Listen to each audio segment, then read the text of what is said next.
Bismillahirrahmanirrahim. Assalamualaikum warahmatullahi wabarakatuh. Alhamdulillahirabbil alamin. Segala puji bagi Allah yang mengatur segala-galanya, termasuk pertemuan ini terjadi. Semoga Allah yang menguasai segala kebaikan memberikan keberkahan pada pertemuan ini. Ya, sahabatku sekalian, kali ini kita berbincang bersama salah seorang yang diamanahi memimpin di negeri ini di Majelis Permusyawaratan Rakyat.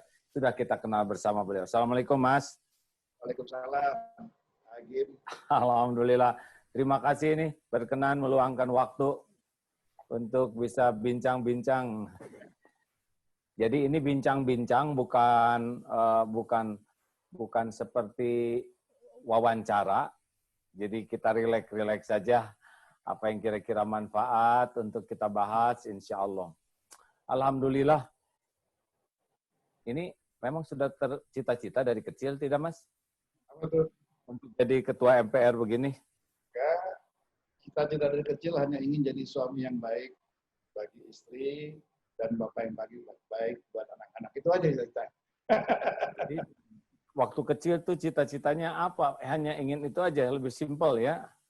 Ya, tidak hidup, tidak lapar, hujan tidak kehujanan, itu aja. Jadi sederhana. Saya dalam memandang hidup ini, sehingga dalam perjalanan saya mengalir saja. Tapi yang pasti saya punya prinsip, bahwa saya harus terus-menerus memperbaiki kehidupan saya dari waktu ke waktu. Karena saya berasal dari keluarga yang sangat sederhana, maka tidak boleh jadi sederhana lagi ke depan. Harus lebih maju. Itu aja. Masya Allah. Sama prinsipnya kalau gitu Pak, saya juga punya prinsip namanya hari-hari itu PDLT. Apa itu? Perbaiki diri dan lakukan yang terbaik. Lillahi ta'ala ya. Cocok berarti ya. Karena ancaman bagi kita kan bukan dari siapa-siapa, kecuali dari keburukan kita sendiri, maka harus segera perbaiki. Dan kalau kita ingin mendapatkan yang terbaik, ya sederhana, lakukan saja yang terbaik dengan ikhlas. Tujuh, Alhamdulillah. Jadi karir mah ngalir begitu aja ya? Ngalir gitu aja. Iya. Membangun jaringan, luas wawasan. Kemudian kalau hari ini kita sama seperti kemarin, berarti nggak ada kemajuan. Jadi harus, kemunduran. Jadi harus terus maju. Hari ini saya harus nambah teman 2-3 orang. Itu harus kita kejar. Lalu dari kalangan apa, ya begitulah kita membangun jaringan. Oh, ini sabda Nabi ya. Barang siapa yang ingin umurnya dipanjangkan dan rezekinya dilimpahkan, hendaklah menyambungkan silaturahim. Jadi memang prinsipnya bersilaturahim, begitu ya Pak ya? Ya, karena dari pengalaman, dari pertemanan, ngobrol, bincang, itu ketemulah usaha-usaha baru, bisnis baru, jaringan baru, kemudian kelompok-kelompok baru, grup, ya begitulah kita. Nah, terdengar katanya mau jadi Trisila, Ekasila. Wah, ini menggelisahkan bagi sebagian orang yang belum mendapat informasi yang utuh. Jadi sebetulnya bagaimana itu Pak informasinya tuh? Ya, jadi sebetulnya dari sisi MPR ada kebutuhan undang-undang. Bagaimana BPIP ini Badan Pembinaan Ideologi Pancasila ini yang sekarang dibentuk dengan Kepres itu ditingkatkan menjadi undang-undang sebagaimana lembaga lain. Seperti kita dulu BP7 BP7. Nah, namun dalam pelaksanaannya ternyata di lapangan itu ada berbagai perubahan-perubahan yang sangat mengkhawatirkan. Karena kebutuhannya adalah untuk teknis mengatur pembinaan ideologi. Bukan lagi memperdebatkan ideologi. Nah, kemarin bicara soal haluan. Judulnya pun kemudian kemarin itu kalau tidak salah awalnya dalam prolegnas itu RUU Pembinaan Ideologi Pancasila, lalu kemudian berubah RUU Haluan. Nah, bicara haluan kan itu menyangkut ideologi. Nah, itu kita lihat. Itulah kemudian masuk pasal-pasal juga yang kemudian membuat suasana kebatinan masyarakat yang tadinya tenang, kehidupan beragama juga tenang, kemudian bergejolak kembali karena historis yang Pancasila di Peros di Trisila, terus lagi di Agasila itu kan sejarah. Yang kedua kita sepakati sebagai konsensus kebangsaan adalah Pancasila. Harusnya tidak lagi dimasukkan dalam perdebatan. Sudah kita udah final Pancasila, 5 sila itu. Nah kemarin kok masuk lagi ya itulah kemudian.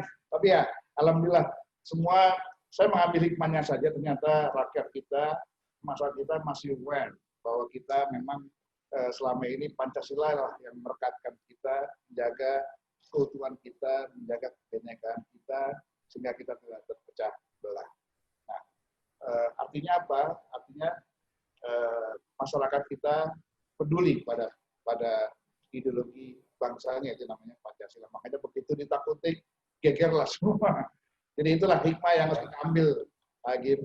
Alhamdulillah. Ya, benar-benar Pak. Saya juga melihatnya begitu, betapa dalam situasi yang sangat kurang kondusif saat ini, tapi kalau sudah menyangkut yang mendasar gitu, semua pihak bangkit ya, dan ini adalah sebuah aset bagi negeri kita daripada tidak peduli, betul tidak?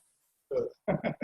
Ya, jadi memang kita sangat memerlukan para pemimpin yang bijaksana yang melihat segala sesuatu itu dari sudut pandang yang bisa menimbulkan hikmah dan manfaat, tidak hanya sekedar A dan B gitu ya. Baik, Masya Allah. Jadi tentang HIP ini sudah mulai ada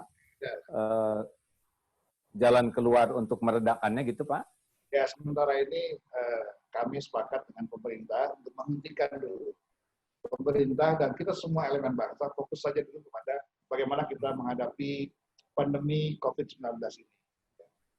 Karena saya berpandangan kalau semua elemen bangsa, pemerintah, rakyat, pemuka agama, LSM, tokoh masyarakat, tokoh parpol, itu paham dan sadar apa yang sedang dihadapi bangsa ini dalam perang atau menghadapi COVID-19, maka kita semua akan terasa ringan melalui masa-masa sulit ini ya.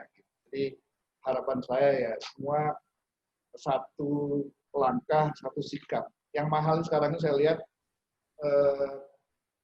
kesatuan pandang dan kesatuan sikap. Jadi dari pusat, kepala daerah, sampai ke bawah itu banyak yang tidak sejalan.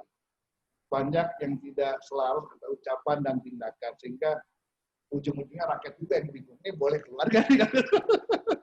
Ya, kalau saya sebagai rakyat biasa memang kalau ada perbedaan di atas itu jadi pada bingung. Dan kalau udah bingung, ujungnya mereka mengambil sikap sendiri-sendiri, sekepikirnya. Inilah yang terjadi beberapa belakangan ini Agim ya.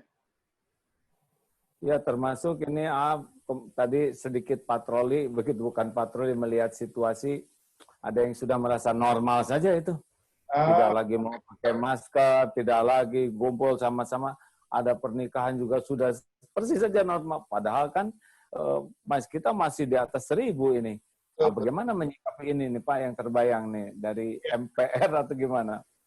Ya sebetulnya ini kembali kepada kesadaran masyarakat dan tugas pemerintah di semua tingkatan, apakah tingkat pusat atau tingkat daerah, untuk terus-menerus memberikan edukasi kepada masyarakat bagaimana penularan itu terjadi, bagaimana kita melindungi keluarga kita, bagaimana kita terhindar dari penularan virus, dan bagaimana kita bersama-sama kita menjawab memutus mata rantai virus ini agar tidak meluas dan merugikan kita semua. Anjuran kenapa, Agim?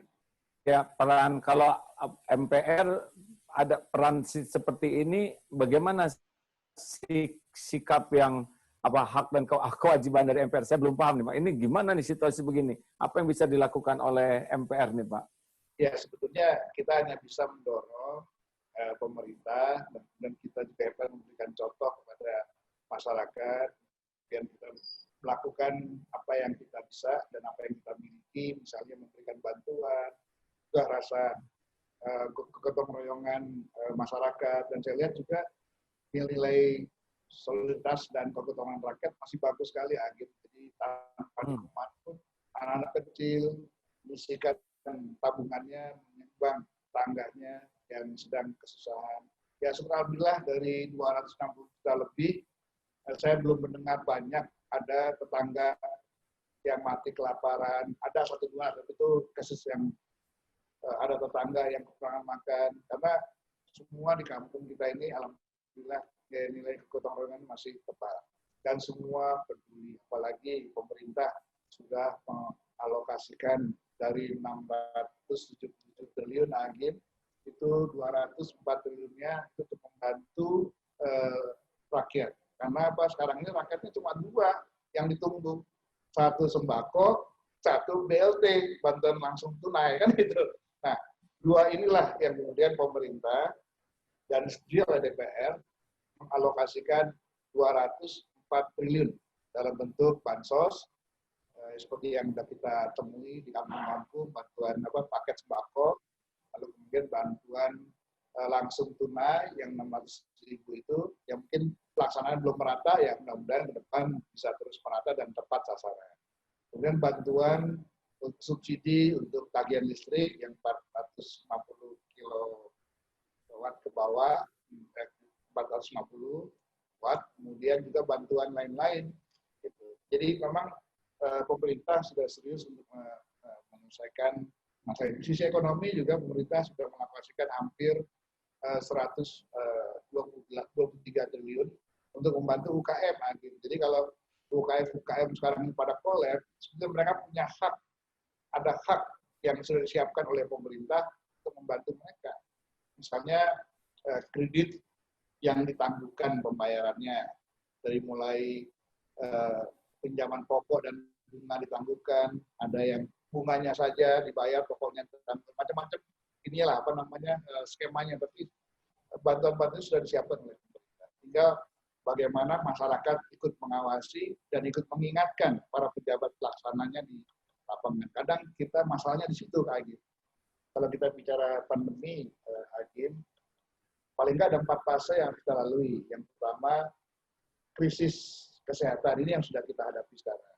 Lalu masuklah kita pada krisis ekonomi. Ini yang sedang transisi kita masuk sini.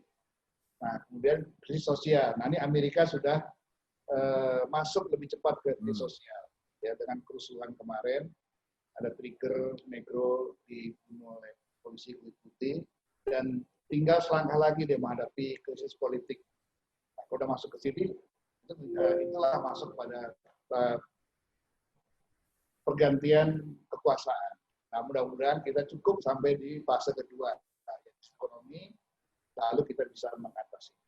Itu aja. Mudah-mudahan lah bisa kita lewati masa-masa